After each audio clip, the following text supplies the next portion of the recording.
As you listen to Scripture in Mass and in your personal prayer, pray over Scripture passages, I hope that you discover how the Word of God, the Scripture, can function like a giant mirror in which we can see ourselves and our world in the light of the gospel. And this mirror, it can reveal to us our past and how we have lived and where God has been in that. And it can also point us in the direction of the kind of life Christ wants us to live. This is how Scripture can function as a powerful mirror. Now, in today's reading, we heard Jesus tell us to ask and seek and knock on the door. And he promised that if we ask, we will receive. If we seek, we will find. And if we knock, the door will be opened. And perhaps if you allowed the mirror of this reading to let you see your life, you may be able to look back at those times when you were seeking and what you were seeking after, and look at those doors and what you were knocking on. And maybe you want to do that not in the light of day, but at night, because there may be some doors you knocked on and some things you sought after that really were not healthy or holy.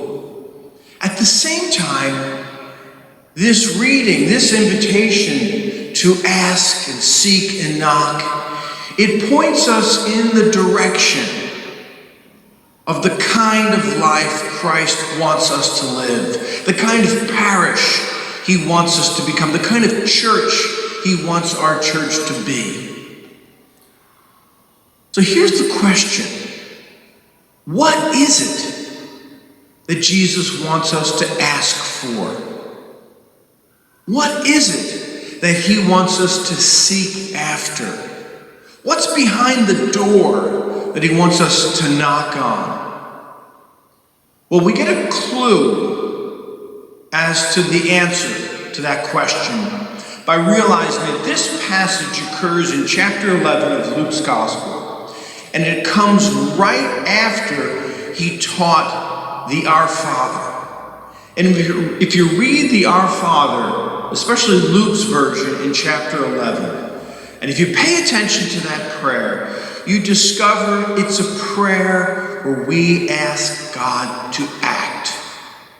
That's what we're asking for. We're asking God to act. Listen to what we say. We ask God to hallow God's name. Now that's Jewish speak for God acting to gather God's people and restore and heal them. That's the first thing we ask for in the Our Father. And then we ask that God's kingdom come on earth. We ask that God's kingdom come here in our lives. This is Jewish speak for God taking charge. When we ask that God's kingdom come, we are asking that God finally free the world from corruption, injustice and violence. We are asking that God fill the world with God's peace and God's love and God's justice. This is what Jesus wants us to ask for and seek after. This is the door he wants us to knock upon. Now there's a deeper ask that he wants us to take and ask for. You see, Jesus wants us to ask to be a part of the coming kingdom. He wants us to ask God to fill us with the desire and the energy to participate in and cooperate with the coming kingdom. Now, before you go and agree to that, before you ask for that, before you do that, I want you to understand what you're getting into. So let's take a little quiz and it's perfectly okay to answer yes. This may be the only quiz you'll ever take where you already know the answer, and the answer is yes. So in order to understand what you're getting into when you ask for the kingdom to come, listen to the following. Do you want to be part of Jesus' effort to gather God's people around him? Do you want to participate in the healing, the freeing, the forgiving of others that Jesus offers? Would you like to be part of God's action to free the world from evil and to reunite heaven and earth?